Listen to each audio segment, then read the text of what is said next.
আসসালামু আলাইকুম ওয়া রাহমাতুল্লাহি ওয়া বারাকাতুহু।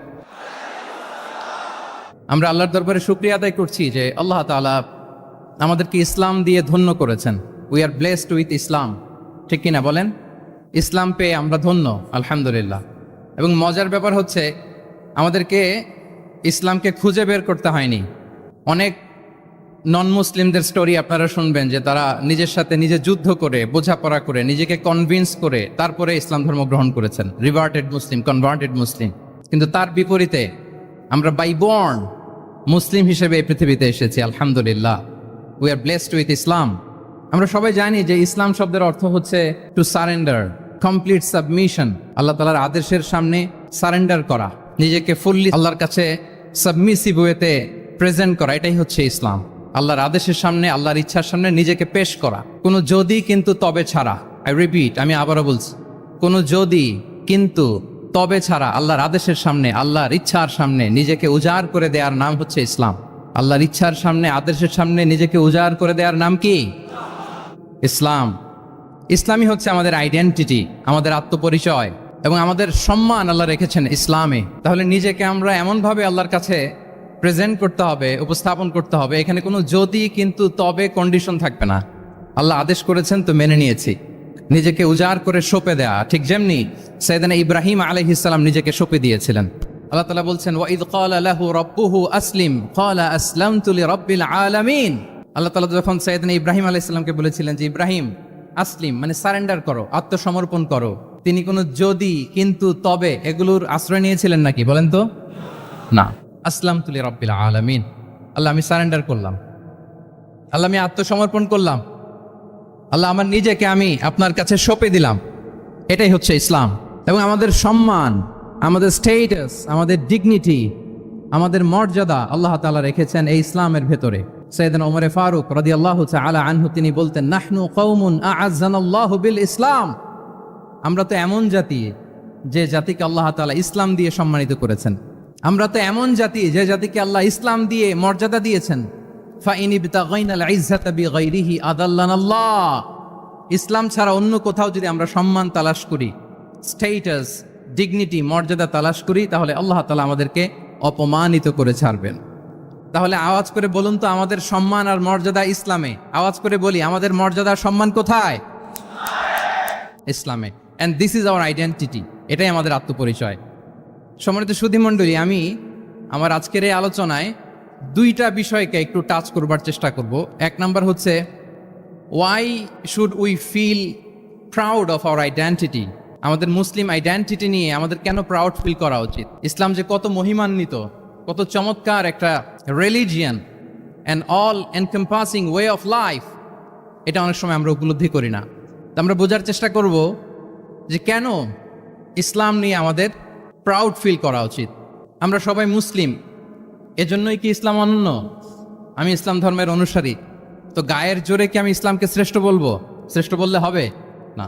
আল্লাহ তাআলা এমন কিছু ক্যারেক্টারিস্টিক্স, এমন কিছু ফিচার দিয়ে ইসলামকে সৌন্দর্যমণ্ডিত করেছেন, বিউটিফাই করেছেন, ফলে বাই ডিফল্ট ইসলাম শ্রেষ্ঠ। আল্লাহু আকবার।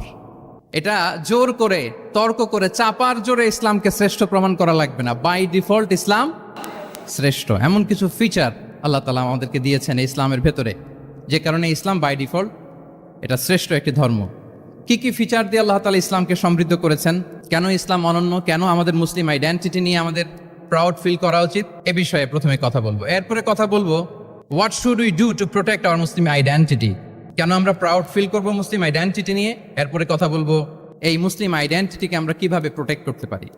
তাহলে প্রথমে ইসলামকে আল্লাহ তাআলা কি কি অনন্য ফিচার, ক্যারেক্টারিস্টিক্স, বৈশিষ্ট্য দিয়ে ধন্য করেছেন। আমরা যদি এই টপিকে কথা বলি তাহলে দেখব যে আল্লাহ তাআলা ইসলামকে একটা knowledge based way of life বানিয়েছেন।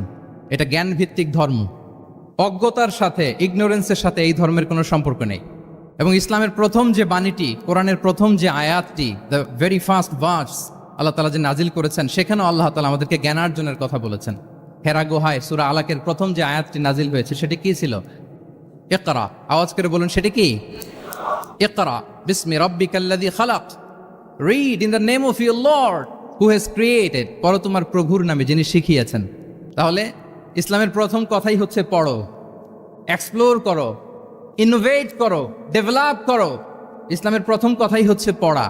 জ্ঞানের সাথে নিজেকে জুড়ে রাখো, অজ্ঞতার সাথে ইসলামের কোনো সম্পর্ক।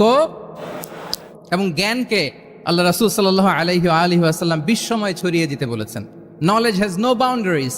তিনি বলেছেন বাল্লিগু আন্নি ওয়ালাউ আয়া, একটি আয়াত হলেও আমার পক্ষ থেকে গোটা বিশ্বে ছড়িয়ে দাও। এবং জ্ঞানের রাস্তায়, জ্ঞানের পথে যে অগ্রসর হয়, আল্লাহর হাবিব সাল্লাল্লাহু আলাইহি ওয়াসাল্লাম বলেন, যে ব্যক্তি জ্ঞানের পথে অগ্রসর হয় সে মূলত জান্নাতের পথেই অগ্রসর হয়। মান সালাকা তরিকান ইয়ালতামিসু ফীহি ইলমান সাহালাল্লাহু লাহু তরিকান ইলাল জান্নাহ। যে জ্ঞান অর্জনের জন্য সামনে আগায় সে মূলত জান্নাতের দিকে আগায়। আল্লাহু আকবার। তাহলে ইসলাম একটা নলেজ বেসড রিলিজিয়ান। এখানে আমাদের গোজামিল দেওয়ার কোনো সুযোগ নাই, এটা জ্ঞান ভিত্তিক ধর্ম। এজন্য এই ধর্ম পেয়ে এই ওয়ে অফ লাইফ যে আমরা প্র্যাকটিস করি, আমাদের প্রাউড ফিল করার দরকার আছে না নাই বলেন? প্রাউড ফিল হয় না? আচ্ছা, এক নাম্বার হচ্ছে নলেজ বেসড রিলিজিয়ান। দ্বিতীয়ত হচ্ছে ইসলাম হচ্ছে দ্বীনুল ইনসানিয়া, মানবতার ধর্ম।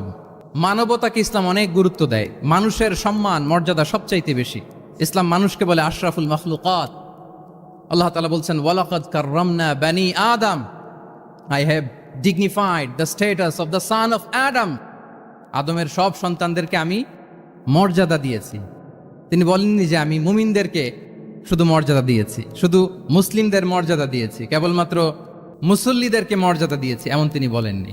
ওয়ালাকাদ কাররামনা বানি আদম, গোটা বনি আদমকে, মুসলিম অমুসলিম নির্বিশেষে সব বনি আদমকে আমি সম্মানিত করেছি। আল্লাহু আকবার।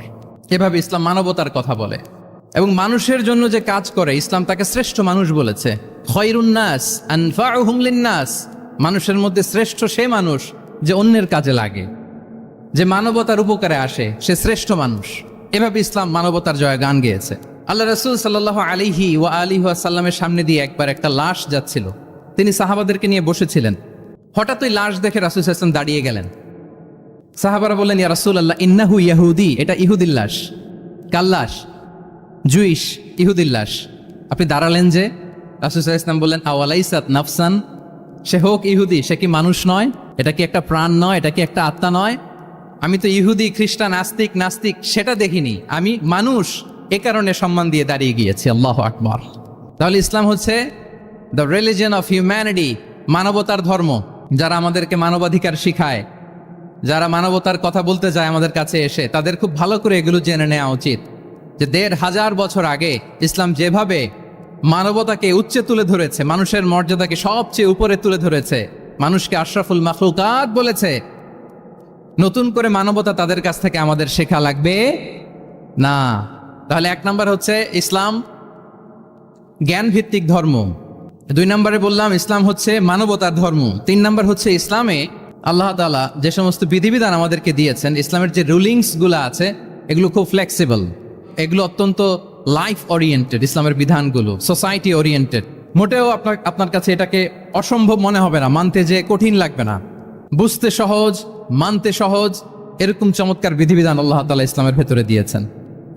তার মানে মানুষের সুবিধা অসুবিধাকে ইসলাম আমলে নেয়। আমাদের সাধ্যের বাইরে কোনো বিধান আল্লাহ তাআলা ইসলামে চাপিয়ে দেননি। লা ইউকাল্লিফুল্লাহু নাফসান ইল্লা উসআহা, সাধ্যের বাইরে আল্লাহ তাআলা কোনো বিধান আমাদের উপর চাপিয়ে দেন নাই। কোনো কিছু যদি আমাদের আউট অফ ক্যাপাসিটি হয়, এরকম কোনো বিধান আল্লাহ আমাদেরকে দেন নাই। বরং ইসলামের সবগুলো বিধান আপনার কাছে খুবই যুক্তি সুলভ লাগবে, খুবই স্বভাব সুলভ লাগবে, আপনার নেচারের সাথে, আপনার চাহিদার সাথে এটা খুব যায়, খুব স্যুট করে, এমন বিধান আল্লাহ তাআলা দিয়েছেন। আল্লাহ তাআলা বলছেন ওয়ামা জাআলা আলাইকুম ফিদ্দীন মিন হারাজ, দিনের ভেতরে, ইসলামের ভেতরে আমি কোনো হারাজ রাখিনি, জটিলতা রাখিনি, কাঠিন্যতা রাখিনি, বরং সহজ করে ইসলামকে তোমাদের জন্য আমি দিয়েছি। অন্যত্র আল্লাহ তাআলা বলছেন ইউরিদুল্লাহু বিকুমুল ইউসরা ওয়ালা ইউরিদু বিকুমুল উসর, আল্লাহ তোমাদের জন্য সহজ চান, কঠিন চান না। আমরা অনেক সময় না বুঝে ইসলামকে খুব কঠিন করে প্রেজেন্ট করি, উপস্থাপন করি। ইসলাম আসলে এত কঠিন না, কিন্তু আমরা কঠিন করে ফেলি। কিন্তু আল্লাহ তাআলা সহজ করেছেন। কতটা সহজ? নামাজের মধ্যে দাঁড়িয়ে সালাত আদায় করা হচ্ছে ফরজ। দাঁড়িয়ে সালাত আদায় করা কি? আপনি দাঁড়াতে পারেন না, বসে পড়লেও কবুল করবে কে? আল্লাহ কবুল করবে। বসতে পারেন না, শুয়ে পড়লেও আল্লাহ কবুল করবেন। অজু করে নামাজ পড়া ফরজ, অজুর পানি নাই, তাই এমন করে নামাজ পড়লেও আল্লাহ কবুল করবেন। তাহলে বলেন তো ইসলাম পালন কি কঠিন না সহজ? আমরা মাঝে মাঝে খুব কঠিন করে উপস্থাপন করি। অনেক সময় আমাদের কাছে লিগ্যাল অপিনিয়ন চায়, ফতোয়া জানতে চায়। আমরা এত কঠিনভাবে অনেক সময় রেসপন্স করি, যিনি জিজ্ঞেস করেছেন তার মানতে বড্ড কষ্ট হয়। কিন্তু ব্যাপারটা ছিল এমন চমৎকার করে আমাদের প্রেজেন্টেশনের দরকার ছিল যে তার কাছে খুব সহজ মনে হবে এটা। কারণ যে সমস্ত বিধিবিধান আল্লাহ তাআলা আমাদেরকে দিয়েছেন ইসলামে, এগুলো মানাটা আমাদের জন্য সহজ, ফ্লেক্সিবল। ইসলামের একটা বিধান হচ্ছে তাইসির, ফ্লেক্সিবিলিটি। মানুষের সুবিধা অসুবিধা এটা ইসলাম আমলে নেয়। কতটা আমলে নেয়, ছোট্ট একটা উদাহরণ দিলে আমরা বুঝতে পারবো। রাসূল সাল্লাল্লাহু আলাইহি ওয়াসাল্লাম সাহাবাদেরকে নিয়ে একবার বসা, হঠাৎ করে এক সাহাবী এসে বললেন, ইয়া রাসূলুল্লাহ হালাকতু ইয়া রাসূলুল্লাহ, হে আল্লাহর রাসূল আমি তো শেষ। রাসূল সাল্লাল্লাহু আলাইহি ওয়াসাল্লাম বললেন, তুমি শেষ, তোমার আবার কি হলো? তো সাহাবী বলেন, ওয়াকাআতু আলা ইমরাআতি ফি রমাদান, আমি রমজান মাসে দিনের বেলায় আমার স্ত্রীর সাথে ফিজিক্যাল ইন্টিমেসিতে চলে গেছে, ভুল করে ফেলছি। আমরা জানি যে রমাদানে আমরা কিছু কাজ করতে পারি না। সিয়ামের সংজ্ঞাই হচ্ছে আসসাওমু হুয়াল ইমসাক আনিল আকলি ওয়া শুরবি ওয়াল জিমাই মিন তুলুইল ফাজরি ইলা গুরুবি শামসি মা আন-নিয়া, মানে রোজা হচ্ছে এটা এমন ইবাদত, সূর্যোদয় থেকে সূর্যাস্ত পর্যন্ত না খেয়ে থাকা, কোনো কিছু পান না করা, এবং দিনের বেলায় বিবাহিতরা তাদের স্ত্রীদের সাথেও ইন্টিমেসিতে যেতে পারবে না। এটা যদি কেউ মেনটেন করে, এটা হচ্ছে সিয়াম। তো এই সাহাবী বলে, ইয়া রাসূলুল্লাহ আমি তো শেষ, আমি তো দিনের বেলা ভুল করে ফেলছি, আমি তো আমার স্ত্রীর সাথে মেলামেশা করে ফেলছি, এখন কি করব? তো এটার আবার একটা বড় পেনাল্টি আছে। আপনারা যারা জানেন যে ইচ্ছাকৃত রোজা ভাঙলে কাজাও করতে হয়, কাফারাও দিতে হয়। কাজা মানে একটা রোজার জন্য একটা রোজা, আর কাফারা মানে হচ্ছে আরো 60টা রোজা রাখতে হবে। কয়েকটা জিনিস আছে, বেসিক্যালি 3টা। তো রাসূল সাল্লাল্লাহু আলাইহি ওয়াসাল্লাম তাকে বললো যে তোমার তো পেনাল্টি হয়েছে, তুমি তো বড় ভুল করে ফেলছো, তো তোমার কাছে কি এরকম কোনো দাস আছে যেটাকে তুমি আজাদ করে দিতে পারবা, মুক্ত করে দিতে পারবা, তাহলে পেনাল্টি আদায় হয়ে গেল। সে বলে, ইয়া রাসূলুল্লাহ না, আমার তো এত সক্ষমতা নাই, আমার কাছে তো কোনো দাস নাই। আচ্ছা দাস নাই, তো রাসূল সাল্লাল্লাহু আলাইহি ওয়াসাল্লাম বললেন তাইলে তুমি টানা 2 মাস রোজা রাখতে হবে, তাইলেও পেনাল্টি হয়ে যাবে, আদায় হয়ে যাবে, পারবা? সে বলে, ইয়া রাসূলুল্লাহ 2 মাস রোজা রাখা তো এটা কঠিন হয়ে যায়, ইটস নট এ জোক, টানা 60 দিন কি করে রোজা রাখ? তো রাসূল সাল্লাল্লাহু আলাইহি ওয়াসাল্লাম বললেন এটাও পারবে না, তাহলে 60 জন মিসকিনকে খাবার খাইয়ে দিতে হবে এজ এ পেনাল্টি। এটা বড় অন্যায় করে ফেলছো, 60 জন মিসকিনকে খাবার খাওয়াবে, এটা পারবা? সে বলে, ইয়া রাসূলুল্লাহ এটাও পারবো না। তাহলে কয়টা অপশন দিয়েছিলেন রাসূল সাল্লাল্লাহু আলাইহি ওয়াসাল্লাম? আওয়াজ করে বলেন তো কয়টা? একটাও উনি পারবে না। দাসও আজাদ করতে পারবে না, 2 মাস রোজাও রাখতে পারবে না, 60 জনকে খাওয়াতেও পারবে না। তো রাসূল সাল্লাল্লাহু আলাইহি ওয়াসাল্লাম বলেন কিছুই যখন পারবে না, কি আর করা, যাও একটু অপেক্ষা করো, দেখি কি করা যায় তোমাকে নিয়ে। তো রাসূল সাল্লাল্লাহু আলাইহি ওয়াসাল্লাম অন্যান্যদের প্রশ্নের উত্তর দিচ্ছিলেন, সময় যাচ্ছে, হঠাৎ করে রাসূল সাল্লাল্লাহু আলাইহি ওয়াসাল্লামের দরবারে 1 ঝুড়ি সাদাকার খেজুর আসলো, 1 ঝুড়ি। তো সাদাকার 1 ঝুড়ি খেজুর দেখে রাসূল সাল্লাল্লাহু আলাইহি ওয়াসাল্লাম বললেন ওই ব্যক্তিকে ডাকো যার কিছু নাই, কিছুই করতে পারবে না। ডেকে আনা হলো। রাসূল সাল্লাল্লাহু আলাইহি ওয়াসাল্লাম বললেন যাও, তুমি তো কিছুই করতে পারবে না, এই 1 ঝুড়ি চ্যারিটির খেজুর, সাদাকার খেজুর তুমি গরিবদের মাঝে বিতরণ করে দাও, তাসাদ্দাক বিহা, এটা বিতরণ করে দাও, তাইলে আশা করি আল্লাহ তোমাকে মাফ করবে। তো এই সাহাবী বলে, ইয়া রাসূলুল্লাহ আলা আফকারা মিন্না ইয়া রাসূলুল্লাহ, আমার চেয়েও গরিব কাউকে খুঁজে বের করে দান করতে হবে? তো রাসূল সাল্লাল্লাহু আলাইহি ওয়াসাল্লাম বললেন হ্যাঁ, গরিবকেই তো দিতে হবে। তো উনি বললেন যে রাসূলুল্লাহ পুরো মদিনার তল্লাটে আমার চাইতে গরিব কেউ আর নাই, আমি সব চাইতে গরিব। ফাদাহিকা রাসূলুল্লাহ হাত্তা বাদাত আনিয়াবু, একথা শুনে রাসূল সাল্লাল্লাহু আলাইহি ওয়াসাল্লাম হেসে দিলেন, এত হেসে দিলেন যে রাসূল সাল্লাল্লাহু আলাইহি ওয়াসাল্লাম এই পাশের চোয়ালের দাঁত দেখা গেল। এত বেশি হাসেন না উনি, নিজেকে ধরে রাখতে পারলেন না, হাসি আটকে রাখতে পারলেন না। ফাদাহিকা রাসূলুল্লাহ, হেসে দিলেন, হাত্তা বাদাত আনিয়াবু, ওনার দাঁতের এপাশ ওপাশ দেখা গেল। তো রাসূল সাল্লাল্লাহু আলাইহি ওয়াসাল্লাম বললেন যাও, দাস মুক্তি করতে পারবে না, 2 মাস রোজাও রাখতে পারবে না, তারপরে 60 জনকে খাবারও খাওয়াতে পারবে না, এখন দিলাম চ্যারিটির 1 ঝুড়ি খেজুর, এটা গরিবদের মধ্যে দান করে দাও। তুমি বলো যে তোমার চেয়ে গরিব আর কেউ নাই, তো কি করা, যাও তুমি তোমার ফ্যামিলি নিয়ে এটা খাও, তোমার ফ্যামিলির মেম্বার্স যারা আছে এদেরকে নিয়ে এটা কি করো, খাও। দেখেন আমাদের সুবিধা অসুবিধাকে ইসলাম কতটা বিবেচনায় নেয়। আসছিল পেনাল্টি দিতে, কথা বুঝতেছেন আমার? ওই সাহাবী রাসূল সাল্লাল্লাহু আলাইহি ওয়াসাল্লামের কাছে আসছিল কি দিতে, পেনাল্টি, এখন নিয়ে গেল কি 1 ঝুড়ি। আল্লাহু আকবার পড়বেন না? দিস ইজ আওয়ার ইসলাম, যেটা নিয়ে আমাদের প্রাউড ফিল করা উচিত। কি বলেন? আমাদের যে ধর্ম জ্ঞানের কথা বলে, আমাদের যে ধর্ম মানবতার কথা বলে, আমাদের যে ধর্ম এমন বিধান দেয় যেটা মানতে পালন করতে আমাদের কষ্ট হয় না, বরং আমাদের সুবিধা অসুবিধা বিবেচনায় নেয়, সে ধর্ম নিয়ে, সে ইসলাম নিয়ে আমাদের প্রাউড ফিল করা উচিত কিনা বলেন? শুনি নাই আমি, ইয়েস অর নো? আচ্ছা গেল ফ্লেক্সিবিলিটি। আচ্ছা, অন্যের অধিকারের ব্যাপারে সচেষ্ট থাকতে বলে ইসলাম, সুবহানাল্লাহ। আল মুসলিমু মান সালিম আল মুসলিমুনা মিন লিসানিহি ওয়া ইয়াদিহি, মুসলিম তো সে যার হাত থেকে, যার হাতের অনিষ্ট, মুখের অনিষ্ট থেকে তার আশেপাশের ভাইয়েরা নিরাপদে থাকে, সে হচ্ছে মুসলিম। তার মানে আপনার হাত দিয়ে, আপনার কথা দিয়ে, আপনার কাজ দিয়ে আপনি আশেপাশের কাউকে যদি কষ্ট দেন, আপনি মুসলিম হতে পারবেন? আপনি আশেপাশের কাউকে কষ্ট দিতে পারবেন না। আপনার নেইবরকে যদি আপনি কষ্ট দেন, আপনি মুসলিম হতে পারবেন না। আপনি অন্যের প্রাইভেসিতে যদি ইন্টারফেয়ার করেন, কারো প্রাইভেসি যদি ভায়োলেট করেন, আপনি ভালো মুসলিম হতে পারবেন?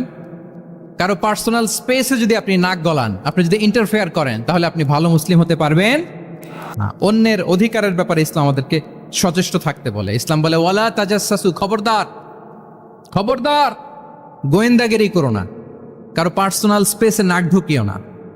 যেটা তোমার ইস্যু না, যেটা তোমার বিজনেস না, ওখানে তুমি কভু যাবে না। কিন্তু আমরা এগুলো ভায়োলেট করি, দেদারসে, কি বলেন, করি না? অন্যের কোনো বিষয়ে আমাদের আগ্রহ থাকে বেশি, এরকম এরকম থাকে না? এনএসইউতে আলহামদুলিল্লাহ এরকম কেউ নাই, আছে এরকম? কারো পার্সোনাল বিষয়ে আমাদের কোনো ইন্টারেস্ট আছে? আছে না নাই? হাফ হাফ হয়ে গেছে, দেখছেন? আচ্ছা, অন্যের পার্সোনাল বিষয় জানতে খুব মন চায় কার কার, দেখি হাত তুলে ফেলছে কয়েকজন। আল্লাহ হেদায়েত দেখ আমাদেরকে। আচ্ছা, অন্যের পার্সোনাল বিষয়ে নাক গলাই না, এরকম কারা কারা, দেখি। মাশাআল্লাহ, মাশাআল্লাহ, মাশাআল্লাহ। ঠিক আছে, হাত নামান। ঠিক আছে, এবার দুইবারের একবারও যারা হাত তোলেন নাই তারা হাত তোলেন। আপনারা কি করেন? আচ্ছা, তাহলে অন্যের পার্সোনাল ইস্যুতে আমরা আজকে থেকে নাক গলাবো, আমরা ভুল করে ফেলি। ইনশাল্লাহ আমরা এমনটা করব না। আমরা অনেক সময় খুঁচিয়ে খুঁচিয়ে তার পার্সোনাল বিষয় জানতে চাই। বিশেষ করে নিঃসন্তান দম্পতি পেলে আমি দেখেছি খুঁটিয়ে খুঁটিয়ে তাকে প্রশ্ন করে যে ভাই কি সমস্যা, বেবি নিচ্ছেন না কেন, কার সমস্যা, আপনার সমস্যা না ভাবির সমস্যা, আর বেটা তোর কি সমস্যা সেটা বল। একজন নিঃসন্তান দম্পতি কি পরীক্ষার মধ্য দিয়ে যায় আমাদের কোনো আইডিয়া আছে? তার এই পরীক্ষার মধ্যে যদি আমরা কাটা ঘায়ে নুনের ছিটা যদি দেই, তাহলে তার কেমন লাগবে বলেন তো? আছে তো সে পরীক্ষার মধ্যে। খুঁটিয়ে খুঁটিয়ে আমরা তাকে বিব্রত করার চেষ্টা করি। আল্লাহ আমাদেরকে হেফাজত করুন। এগুলো আমরা করব না ইনশাআল্লাহ, বলেন। তাহলে দেখেন, যে ইসলাম আমাদেরকে ইনস্ট্রাক্ট করে, খবরদার কারো পার্সোনাল স্পেসে নাক গলাবা না। হ্যাঁ, প্রত্যেকের একটা প্রাইভেট স্পেস আছে, কেউ এখানে ইন্টারফেয়ার করতে পারবে। ইসলাম আমাদেরকে অন্যের রাইটস এর ব্যাপারে সচেতন থাকতে বলে। ইসলাম আমাদেরকে কমিউনাল হারমোনির কথা বলে, সাম্প্রদায়িক সম্প্রীতি। আমরা মুসলিম, এদেশে আমরা মুসলিম সংখ্যাগরিষ্ঠ, কিন্তু আমাদের হিন্দু ভাইয়েরা আছে, বৌদ্ধরা আছে, তাদের সাথে মিলেমিশে থাকার কথা বলে। এবং রাসূল সাল্লাল্লাহু আলাইহি ওয়াসাল্লাম তো মদিনাতে যে তাই করেছেন, মদিনা চার্টার করেছেন। জুইশরা ছিল, পেগানরা ছিল, মুসলিমরা ছিল, সবাইকে নিয়ে তিনি মদিনা চার্টার করেছেন। পরবর্তীতে তারা বিট্রে করার কারণে, ট্রেচারের কারণে এই মদিনা চার্টার ভঙ্গ হয়েছে, কিন্তু রাসূল সাল্লাল্লাহু আলাইহি ওয়াসাল্লামের পক্ষ থেকে কোনো না ছিল না। তাহলে এই যে পরমত সহিষ্ণুতা, রিলিজিয়াস কোএক্সিস্টেন্স, ধর্মীয় সহাবস্থান, এটার কথা ইসলাম আমাদেরকে বলে। এবং কতটা জোরালো ভাবে বলে আপনি অবাক হবেন।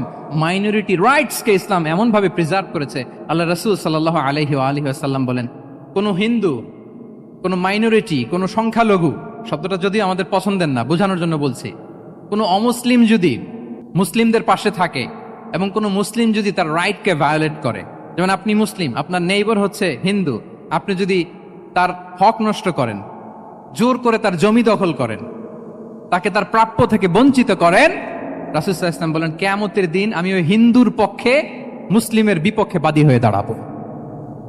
আল্লাহু আকবার। রাসূল সাল্লাল্লাহু আলাইহি ওয়াসাল্লাম ওই হিন্দুর পক্ষে, আমি রাসূল সাল্লাল্লাহু আলাইহি ওয়াসাল্লামের উম্মত, আমার বিপক্ষে দাঁড়াবেন। আল্লাহু আকবার। What a marvellous statement. আল্লাহু আকবার।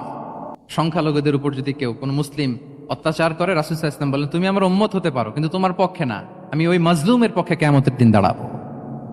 দিস ইজ ইসলাম। ইসলাম আমাদেরকে অন্য যে ফেইথ আছে, Islam teaches us to respect other faith. অন্যান্য যে ফেইথ গুলো আছে এগুলোর প্রতি শ্রদ্ধা দেখাতে বলে, সম্মান দেখাতে বলে। আল্লাহ তাআলা বলছেন ওয়ালা তাসুব্বুল্লাযীনা ইয়াদউনা মিন দুনিল্লাহি ফায়াসুব্বুল্লাহা আদওয়ান বিগাইরি ইলম। ওহে বিশ্বাসীরা, আল্লাহকে ছাড়া তারা যাদেরকে ডাকে, যাদের উপাসনা করে, ওই সমস্ত দেবদেবীকে তোমরা গালি দিও না, ফলে রাগান্বিত হয়ে অজ্ঞতাবশত তারা আল্লাহকে গালি দিবে। কথা বুঝতে পেরেছেন? ওরা নানা কিছুর উপাসনা করে, কিন্তু আমরা কি যেসব জিনিসের তারা উপাসনা করে তাদেরকে গালি দিতে পারবো বলেন? আল্লাহ স্পষ্ট করে বলেছেন, খবরদার তাদের দেবতাদের গালি দিও না, তাহলে ওরা আল্লাহকে গালি দিবে। তাহলে কেমন যেন আল্লাহকে গালি খাওয়ানোর কারণ হলাম কে? আমি। কেউ যদি অন্য ধর্মকে ছোট করে সে মূলত ইসলামকে ছোট করে। আই রিপিট, আমি আবারও বলছি, যে অন্য ধর্মকে ছোট করে সে ইসলামকে ছোট করে। তাহলে অন্যান্য যে ফেইথ আছে এগুলোর ব্যাপারে আমাদেরকে শ্রদ্ধাশীল থাকতে বলেছে ইসলাম। সর্বশেষ ব্যালেন্সড অ্যাপ্রোচের কথা ইসলাম আমাদেরকে বলেছে, আমরা যেন ভারসাম্যপূর্ণ জীবন আচরণে বিশ্বাসী হই। আমাদের কথায়, আমাদের কাজে, আমাদের বিশ্বাসে, আমাদের আচরণে, দাওয়াতি কাজ করার ক্ষেত্রে, ইসলামকে বোঝার ক্ষেত্রে, ইসলামকে বোঝানোর ক্ষেত্রে আমাদেরকে ব্যালেন্সড অ্যাপ্রোচে বিশ্বাসী হতে হবে, ভারসাম্যপূর্ণ আচরণ করতে হবে, যেটাকে আরবিতে বলে আল ওয়াসাতিয়া। সম্মানিত সুধী মণ্ডলী, ওয়াকাযালিকা জাআলনাকুম উম্মাতাও ওয়াসাতা লিতাকুনু শুহাদা আলান নাস ওয়া ইয়াকুনা আর-রাসূলু আলাইকুম শাহীদা। আমরা হচ্ছি মধ্যমপন্থী জাতি। ইসলাম আমাদেরকে বাড়াবাড়িও শেখায় না, ছাড়াছাড়িও শেখায় না, বরং মাঝামাঝি থাকতে বলে। আলহামদুলিল্লাহ বলেন। আমরা শিথিলপন্থীও নই, আমরা কট্টরপন্থীও নই, বরং আমরা মধ্যমপন্থী। আমরা কোন পন্থী বলেন তো? আওয়াজ করে, আমরা কোন পন্থী? আমরা মধ্যমপন্থী। তাহলে ইসলাম বোঝার ক্ষেত্রে, বোঝানোর ক্ষেত্রে, ইসলাম পালন করার ক্ষেত্রে, অনুশীলন করার ক্ষেত্রে আমাদেরকে মধ্যম পন্থা অবলম্বন করতে হবে। বাড়াবাড়িও করা যাবে না, ছাড়াছাড়িও করা যাবে। আমরা শিথিলপন্থীও নই, কট্টরপন্থীও নই, আমরা হচ্ছে মধ্যমপন্থী। তাহলে এরকম অনেকগুলো ফিচার দিয়ে আল্লাহ তাআলা ইসলামকে বৈশিষ্ট্যমণ্ডিত করেছেন। আমি কেবলমাত্র 7টি উল্লেখ করেছি। আচ্ছা, আপনাদের কাছে কি মনে হয় এই যে ফিচারগুলো দিয়ে আল্লাহ তাআলা ইসলামকে বৈশিষ্ট্যমণ্ডিত করেছেন, ওই ইসলাম পেয়ে এই মুসলিম আইডেন্টিটি নিয়ে আমাদের প্রাউড ফিল করা উচিত নাকি উচিত না বলেন?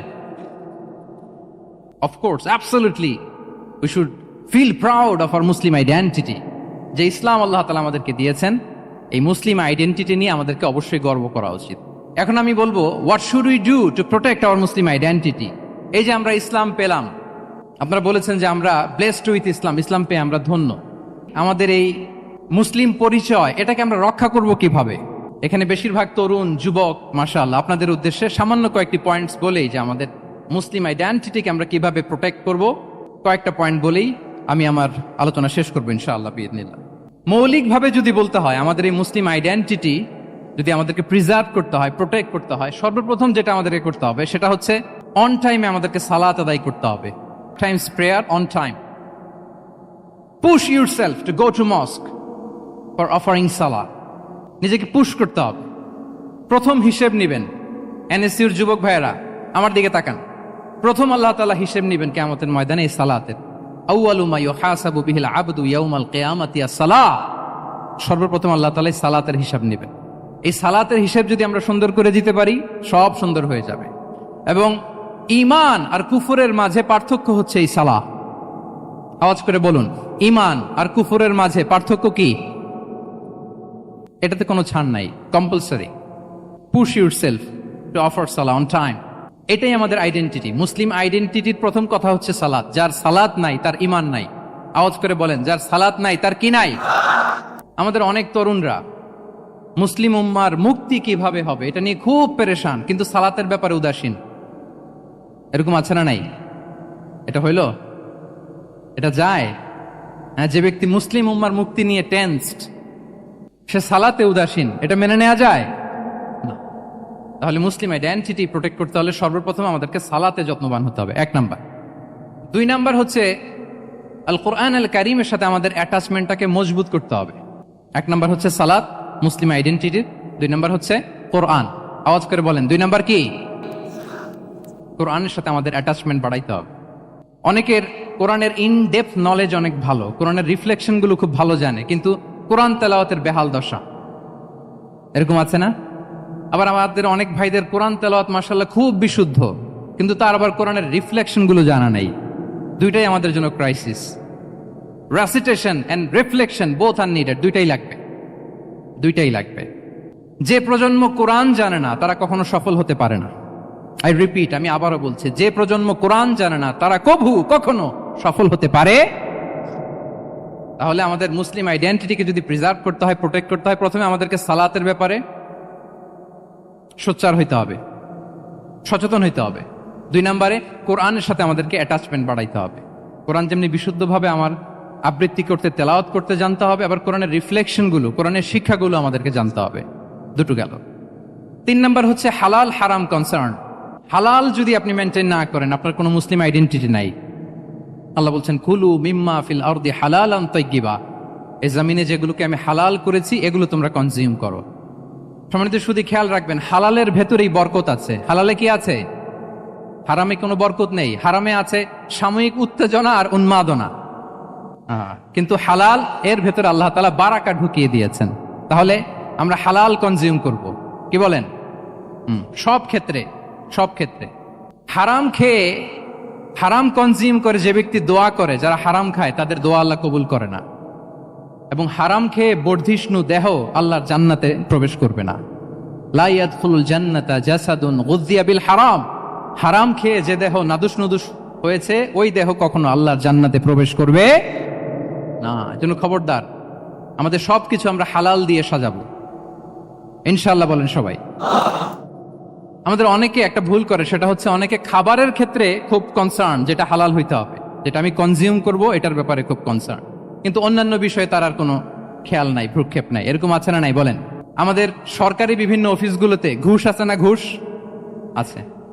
দেখবেন সরকারি অনেক হিন্দু কর্মকর্তা গরুর গোশত খায় না।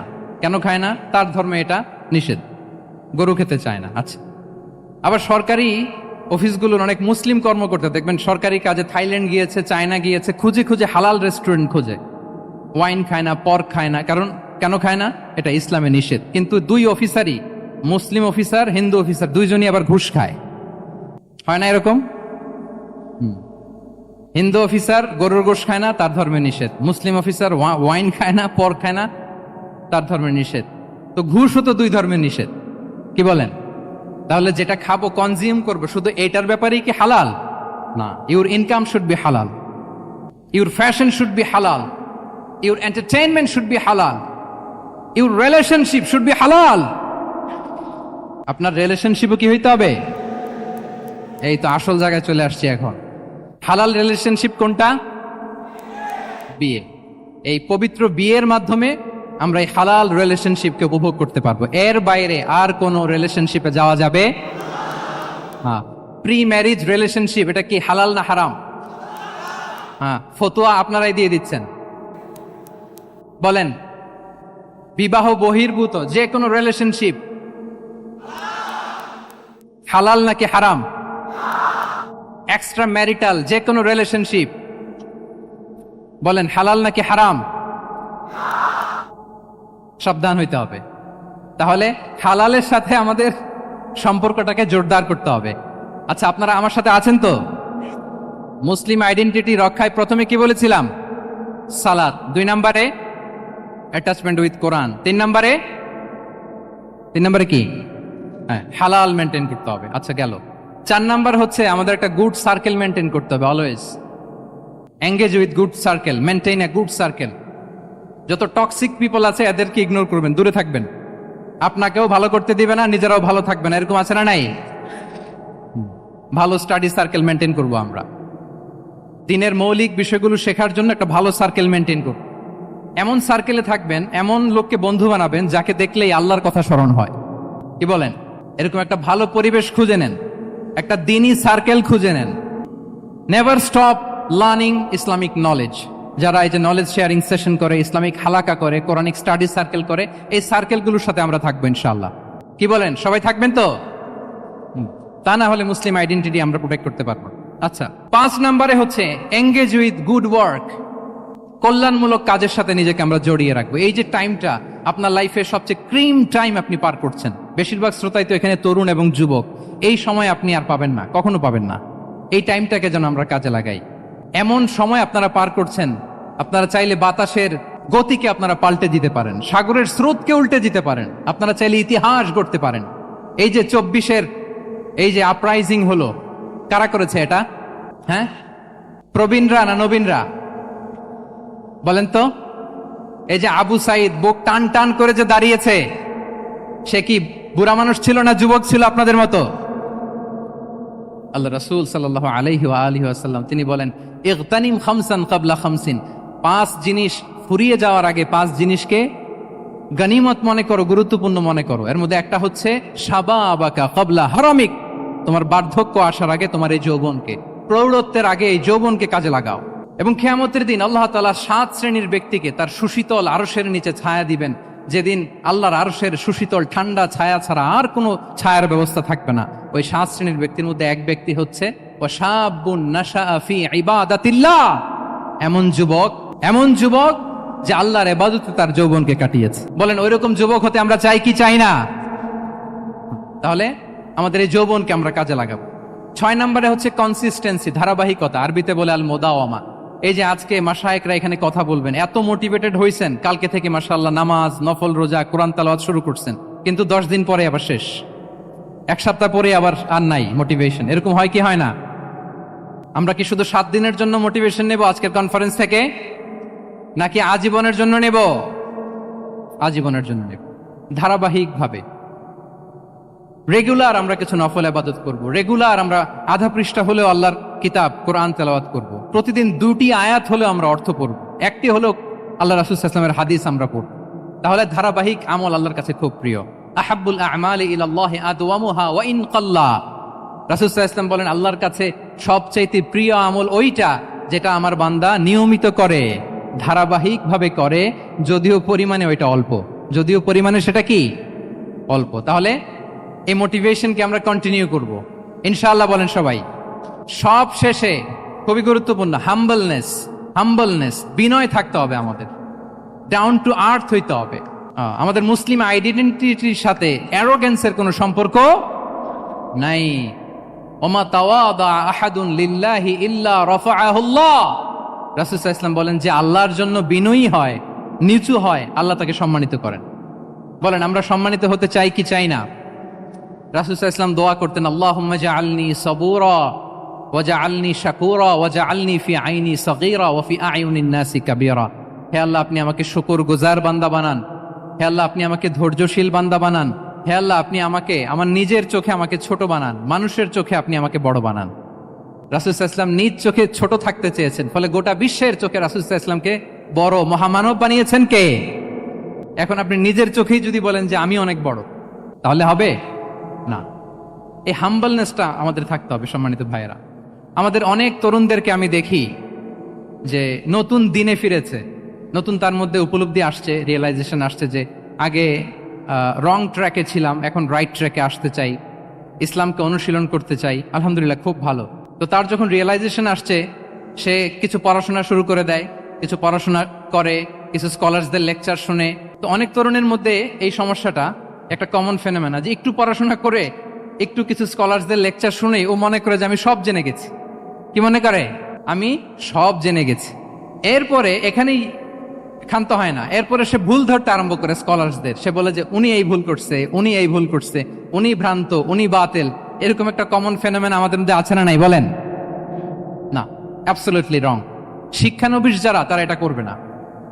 কিছুই শিখেননি আপনি, কিছুই জানেননি এখনো, অনেক দূর যেতে হবে আপনাকে। কোনো বিষয়ে কমেন্টস করতে গেলে, কোনো ইস্যু নিয়ে আপনাকে মন্তব্য করতে গেলে আপনাকে অগাধ পাণ্ডিত্য অর্জন করতে হবে, তারপর আপনি সে বিষয়ে কথা বলতে পারবেন। তাহলে এই জাতীয় অ্যাটিটিউড যেন কখনো, এগুলো শয়তান করে, এই অ্যাটিটিউড যদি আমার মধ্যে ঢুকে, আপনি হয়তো ইসলাম থেকেও দূরে সরে যাবেন। আল্লাহ এই ধরনের অ্যাটিটিউড থেকে আমাদেরকে হেফাজত করুক, আমরা পড়ি আমিন। তাহলে সম্মানিত সুধী, being proud of our Muslim identity, এই টপিক নিয়ে আমি 2টা বিষয়ে কথা বলেছি, যে আমরা কিভাবে আমাদের এই মুসলিম আইডেন্টিটিকে প্রিজার্ভ করবো, প্রোটেক্ট করব, আর কেন আমাদের এই মুসলিম আইডেন্টিটি নিয়ে গর্ববোধ করা উচিত। সম্মানিত সুধী মণ্ডলী, ইসলাম হচ্ছে আমাদের কোর আইডেন্টিটি, এবং ওমরে ফারুক রাদিয়াল্লাহু তাআলা আনহু বলেছেন, এখানে ইসলামই আমার সম্মান, ইসলামই আমার ইজ্জত। ইসলামের বাইরে যেয়ে যদি আমরা ইজ্জত খুঁজতে চাই, আমাদেরকে আল্লাহ তাআলা অপমানিত করবেন। তাহলে আমরা বোল্ডলি যেন এটা বলি যে আমি মুসলিম। আল্লাহ তাআলা বলছেন, ওমান আহসানু কাওলাম মিম্মান দাআ ইলাল্লাহি ওয়া আমিলা সালিহাও ওয়া ক্বালা ইন্নানি মিনাল মুসলিমিন। তার চেয়ে শ্রেষ্ঠ কথা আর কার হতে পারে যে মানুষকে আল্লাহর দিকে ডাকে, নিজে সৎকর্ম করে আর বলে ইন্নানি মিনাল মুসলিমিন, নিশ্চয় আমি মুসলমান, নিশ্চয় আমি কি? বোল্ডলি, প্রাউড ফিল করে আমরা বলতে পারবো না যে আমি মুসলিম? পারবো? হ্যাঁ, নাকি সংশয় কাজ করে? করে? বলেন, আমরা আমাদের মুসলিম আইডেন্টিটিকে ওন করতে চাই কি চাই না? সবাই চাই। আমাদের আসল পরিচয় কি বলেন? মুসলিম। এরকম মুষ্টিবদ্ধ হাত উঁচু করে বলেন, আমাদের পরিচয় কি? আমি প্রশ্ন করলে উত্তর দিতে পারবেন? আওয়াজ করে বলেন, আমি কে? তুমি কে? NSU make a noise. আমি কে? তুমি কে? আমি কে? তুমি কে? ওয়াকালা ইন্নানি মিনাল মুসলিমিন। তার চেয়ে শ্রেষ্ঠ ঘোষণা, শ্রেষ্ঠ কথার কার হতে পারে যে বলে যে আমি মুসলিম? এটাই আমাদের আসল পরিচয়। আমরা যেন হৃদয় থেকে আমাদের এই মুসলিম আইডেন্টিটিকে ওন করতে পারি। আল্লাহ তাআলা আমাদেরকে তৌফিক দান করুক। আমরা বলি আমিন।